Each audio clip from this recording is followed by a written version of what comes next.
Hindi Gurukul academy पर। और आज हम लेकर आए हैं कक्षा 8 के सब्जेक्ट हिस्ट्री से MCQ प्रश्न, जो आने वाले 8 बोर्ड के महत्वपूर्ण प्रश्न होंगे। तो आइए वीडियो को शुरू करते हैं।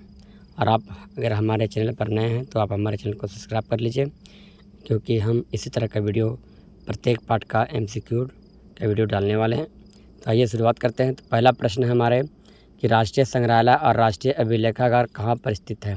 तो राष्ट्रीय संग्रहालय और राष्ट्रीय अभिलेखागार दिल्ली में स्थित है।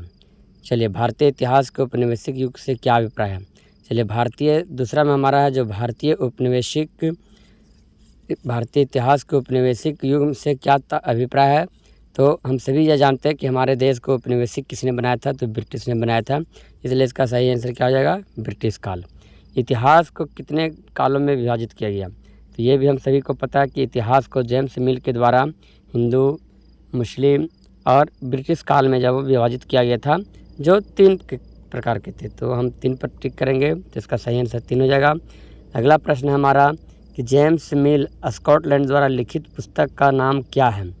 तो जेम्स मिल स्कॉटलैंड का जो निवासी था, याद भी रखिएगा क्योंकि पूछा जाता है क्वेश्चन कि स्कॉटलैंड, जेम्स मिल कहाँ का निवासी था, तो स्कॉटलैंड का था। तो उसके द्वारा एक पुस्तक लिखा गया था, उसका आंसर देना है। तो ये देखिए, ये हिस्ट्री ऑफ ब्रिटिश इंडिया, यही इसका सही आंसर हो जाएगा, यानी ऑप्शन नंबर ये।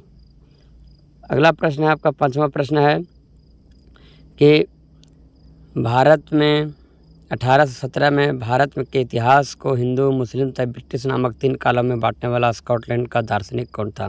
तो पहले हम चर्चा कर चुके हैं कि जेम्स मिल ही था जो भारत को ये काल के हिसाब से, क्योंकि सबसे पहले भारत में हिंदू का शासन हुआ करता था। फिर मध्य के युग में जैसे आपका 1200 से लेकर जैसे स्टार्ट आपका 1700 कुछ ईस्वी तक, यानी 1707 तक मुग़लों का रहा शासन, यानी मुसलमानों का शासन रहा। फिर उसके बाद आगे आपका अंग्रेज़ों का शासन। तो इसलिए इन 3 कालों को विभाजित किया था जेम्स मिल। तो जेम्स मिल आपका सही आंसर हो जाएगा। ब्रिटिश काल में महत्वपूर्ण दस्तावेजों को बचा कर रखने के लिए क्या बनाए गए हैं, तो अभिलेखागार और संग्रहालय, यानी ये अरबी दोनों हो जाएंगे इसमें, क्योंकि अभिलेखागार और संग्रहालय में ही पुराने दस्तावेज को रखा जाता है ताकि वो इतिहास के तौर पर रहे।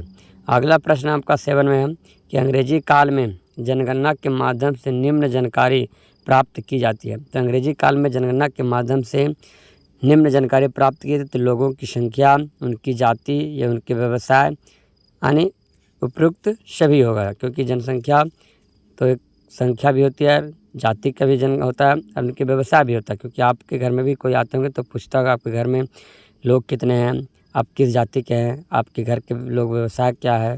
तो ये इसका सही आंसर डी हो जाएगा। चलिए, तो ये था 7 प्रश्न। अब हम लोग अगला प्रश्न देखेंगे, 8वां प्रश्न। 8वां प्रश्न है कि देश का शासन अच्छी तरह से चलने के लिए अंग्रेजों ने किस बात को विशेष महत्व दिया। तो सर्वेक्षण का विशेष महत्व दिया, क्योंकि भारत में ये लोग सर्वेक्षण किए थे कि अंग्रेजी शासन किस तरह चलेगा और कैसे जब लोगों को अपनी मानसिकता बदल कर इन्हें अंग्रेज बनाया जाए। तो ये था। अब अगला प्रश्न है, ये हिस्ट्री ऑफ ब्रिटिश इंडिया नामक पुस्तक के लेखक कौन थे। तो पिछला प्रश्न में हम लोग देखे थे जेम्स मिल को, तो जेम्स मिल ही इसमें सही हो जाएगा। शास्त्र भेंट किसके द्वारा किया गया था। तो शास्त्र भेंट जब प्राचीन भारत पवित्र ग्रंथों के द्वारा किया गया था। शास्त्र भेंट किसको कहा जाता है, तो प्राचीन पवित्र ग्रंथ को कहा जाता है। भारतीय अभिलेखागार कब बनाया गया, तो भारतीय अभिलेखागार जब आपका बनाया गया था 1920 में। देखिए यहाँ पर है ऑप्शन में आपका 1920 में, तो आप 1920 को याद रखिएगा। भारतीय अभिलेखागार 1920 में बनाया गया था। और अब अगला प्रश्न है आपका कि एक वक्त में इतिहासकार को किस चीज़ के जादू में खोए रहते थे।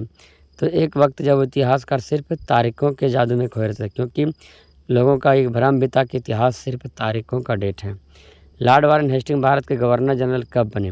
तो ये 1773 में बने थे।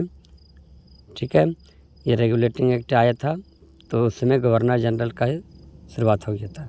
कुछ लोगों को इतिहास के बारे में क्या धारणा थे, तो कुछ के बारे में कि इतिहास एक बहुत उबाऊ सब्जेक्ट है, तो इतिहास बहुत उबाऊ है, यही था। तो चलिए, आज के लिए इतना ही।